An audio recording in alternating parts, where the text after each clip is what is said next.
Assalamualaikum warahmatullahi ta'ala wabarakatuh. Isiniin jecha daawwattootaaf daawwatamtoota kiyya arrantanas immoo akkuma haala kan ammaan dura irraaddateen oduu biraatiin isinittis deebi'eetiin jira.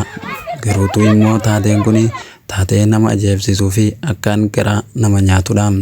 Garuu immoo namoonni akkuma chaanaala kiyya kana seentaniin kan viidiyoo kana ijaan argitan laayikii fi sheer sabiskiraayib godhuudhaan akka eegaltaniin isiniin jechuu barbaada. Garuutuu immoo dubbiin kun dubbii ajaa'ibaa fi dubbii akkaan nama ajaa'ibsiisu ta'uu isinittis himuu an barbaada. Namni asirratti viidiyoo kana kan argaa jirtan kun namni kun immoo intala Oromoo ta'uu isii akka bartan jechuuf isin beeksisaa jira. Garuu immoo viidiyoo kanallee xiqqoos irraayis banee sagalees isin dhageessisaa jechuudha. Garuu immoo bakki itti kana taamaa jirtu kun Somaalilaandii magaalaa Booramaadhaati. Taateen haala kanaan dhufe kun immoo maali jechuunis namoonni hedduun ajaa'ibaniiti jiran. Namni immoo sammuudhaan dhukkuba kun intalti tuni sammuun isii fayyaa hin qabdu, sammuudhaan ni dhukkubdi, nama takkaa immoo qalbii hin qabnedha akka malee. Garuutuu immoo sababa sammuun isii dhukkubduuf ijoolleen biyya keessatti immoo intalti tun akkaan hammaattee jirti. Daa'ima namaatis ni nyaatti, daa'ima namaas hin dhiiftu, namoota karaa deemanis hin dhiiftu jechuudhaan ijoollummaan gandaa fi ijoolleen magaalaa keessatti akkuma harkaniin qabanii miidhaa irra geggeessanii. Garuu immoo reebicha hamaa ergaaniif irra geggeessanii booda magaalaa keessatti haala isin argitan kanaan dulmiga aad galaysa iyo khaladka aad galaysana uqubadiisu keliya in aakhiro lagaa goyn doono maaweyn osoo immoo rakkinni hojjetamaadhaa jiru kun immoo osoo Soomaalii ta'ee maaltu akka mudatus dubbii kana irratti waan ijoo guddaa tokko arguu dandeessanii. Garuu immoo ani akka miidiyaa kiyya ADF TV'ttis oduu kana hedduu tokkos kan hin qabadda jiruu fi waan namoota hedduu ajaa'ibsiisan waan ta'aniif namoonni immoo wanti kanaa kun hamamoo tola jettanis kan saba keessan irrattis hojjetamaadhaa jiru yookaan jibbitan taatan akkuma agartan kanaan laayikii fi sheer godhamuu waliifis dabarsaan isiniin jaam. Intalti immoo haala kanaan ergaaniif miidhamteen booda guyyaa lama immoo sadii ergaaniif bakka jiraattus dhabdee nyaata ammoo garuu gara zaadii damiitii afuriitis osoo nyaata hin nyaatin jiraatte.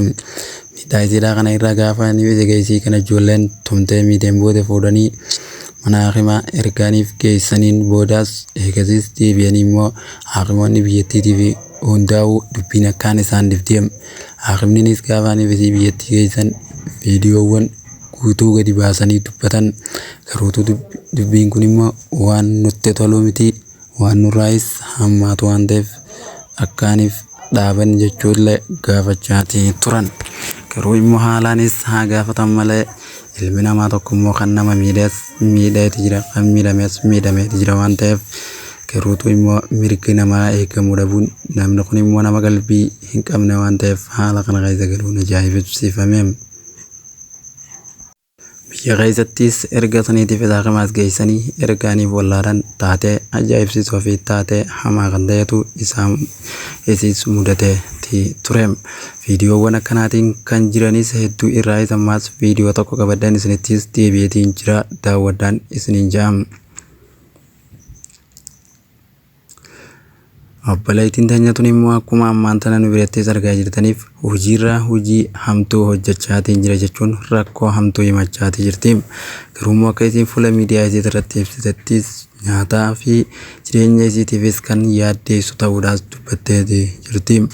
Garuu immoo bofa bakka inni itti horuu fi bakka bofni jiraatu akkasumas bofa takkaa'uu jawwee kanaaf nafaqaa takkaa'ummoo waan inni nyaatus goote bishaanis qiccee fi tajaajilaa jirti. Osoo immoo haala kanaan tajaajilaa jirtu jireenya isiitis akkaan isii sodaachisee garuu immoo wantoota kanaaf irraa jijjiiruuf imbaasii Itoophiyaadhaa kan biyyattii jiru gaafattee jirti. Garuu immoo isiin kan itti argamtu ammaan tanaaf Libaanos jiraadha jechuun dubbii kana dhiyeessite. Obboleettiin teenyatun hojii akkanaa hojiin tun natti hammaatteeti jirti waan ta'eef shamarran biyyoota alaa deeman hedduun hojii kanaa waan hojjennu waan hin seeniifis hojii tanaas akkanaaf jijjiirtan jechuufis gaggaafatteeti turte. Garuu immoo ilma namaa tokkos kan isiidhaaf jijjiirus ni dhabde. akkuma asirratti daawwachaa argaa jirtan kanatti jawwee takka immoo bofa haala ajaa'ibsiisoo ta'e kanaan nyaachiftee akka inni guddatuuf horsi isaatis jirti. Garuu immoo abbaan qarshiitis qarshirraa fudhata, isin immoo jireenya isiitiif sodaachaatii jirti. Haaluma kanaatiin waan adda addaa kan hojjechaa jirtu uummata kiyya immoo sagalees naaf ta'a bakka tanaa na baasaa jechuun dubbachaa jirti. Garuu immoo imbaasiin Itoophiyaadhaan immoo biyyattii sanitti argamu maallaqa gara 200,000 na gaafachaa waan jiruuf akkiniin ittis ba'ee biyyattiittis deebi'us hin jiru jechuudhaan akka isii gargaaran gammaattis fuula miidiyaa isii irrattis gaafachaa turte. Garuu immoo viidiyoowwan akkanaa kanneen yeroo hedduufis garaa nama nyaatan waan ta'aniif har'aan tana moo'anis viidiyoo kanaanis gadis baasee viidiyoo hin taane kana isinittis agarsiisuun guyyaaf hedduu takkaallee waan na ajaa'ibsiisee fi waan nattis dhagahameetu jira. Garuu immoo haala kanaan bofaas nyaachiftee bofaas midhaanii fi bishaanis kannitee fi akka innittis jiraatu goote yaaddoo hamaa keessa jirti. Garuu immoo wanni kun yooniif isii irra miidhaa geggeessee haalli isii akkamii fayyaa isiitiif akkami kan jiruuf namni tokko dhimma obboleettii teenyaa tana irraa quba hin qabanidha. Garuu taateen akkanaa kun nama mudataa taatee akka kanaa hin argine jechuun isiillee dubbatteeti jirti. Hojiin biyyoota uummataa yookaan hammaatullees namoonni immoo hojii akkanaa qaban hundinuu rakkoo hamaa keessa jiraniif akkuma immoo ammaan tana isin ga'ee jiruun viidiyoon kun yoo kan isin ga'u ta'e gadi bu'uu YouTube chaanaal keenya ADF TV irratti TV Oromoo kan jedhu akkuma gaseentanii laayikii fi sheer sabiskiraayib godhuun dagatanaan isiniin jaam. Akkuma argitaniin ADF TV Oromoo jechuudhaan haaluma asirraatiin barreessuun gadi buutanii YouTube chaanaalii kiyya immoo sabiskiraayib godhaan isiniin jaam. Namoonni immoo rakkoo fi mudannoo guddoon akkana harkaa qabdu.